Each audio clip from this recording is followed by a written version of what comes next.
حضرت ابراہیم بن ادہم رحمۃ اللہ علیہ جو اپنے زمانے کے ایک بہت بڑے بادشاہ تھے، ایک بار ان کا دربار لگا ہوا تھا، سارے اراکین، دولت مند، وزیر لوگ، سب لوگ موجود تھے اور بہت سارے دوسرے لوگ بھی وہاں پر بیٹھے ہوئے تھے۔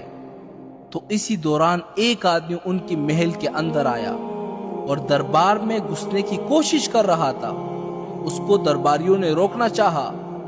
اس نے کہا کہ میں یہاں پر اپنا سامان رکھ کر کچھ آرام کرنا چاہتا ہوں۔ درباریوں نے اس سے کہا کہ تو بے وقوف ہے، پاگل ہے، تجھے معلوم نہیں ہے کہ یہ بادشاہ کا دربار ہے، محل ہے۔ اس نے کہا کہ بادشاہ کا دربار ہے؟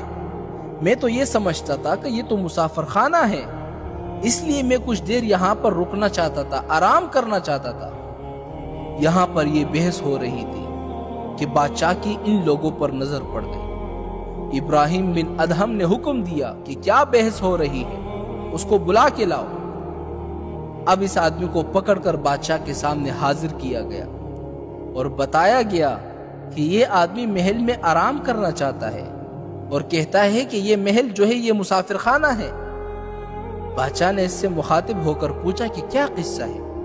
تو اس آدمی نے کہا یہ مسافر خانہ ہے، اس میں میرا بھی حق ہے، جیسے کہ آپ کا حق ہے، آپ یہاں پر رہ سکتے ہیں، تو میں کیوں نہیں رہ سکتا؟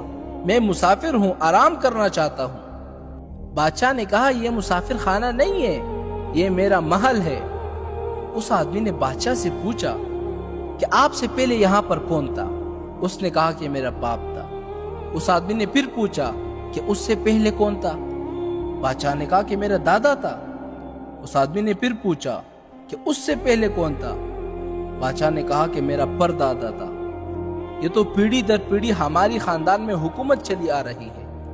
اس آدمی نے کہا کہ میں بھی آپ کو یہی بتانا چاہتا ہوں کہ کبھی تو یہاں پر آپ کا پردادا تھا، کبھی آپ کا دادا تھا، کبھی آپ کا باپ تھا، اب آپ یہاں پر ہیں، کل آپ بھی نہیں رہیں گے، کوئی اور اس جگہ پر آ جائے گا۔ کوئی آتا ہے تو کوئی جاتا ہے، اسی کا نام تو مسافر خانہ ہے۔ یہ کہہ کر وہ آدمی غائب ہو گیا۔ یہ دراصل اللہ تعالیٰ کا فرشتہ تھا جو بادشاہ کی اصلاح کے لیے بھیجا گیا تھا۔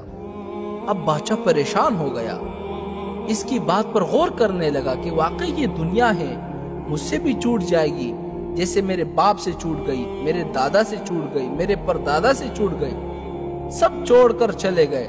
کیسے کیسے بادشاہ آئے مگر سب چھوڑ کر چلے گئے، ایسے ہی ایک دن میں بھی چھوڑ کر چلا جاؤں گا۔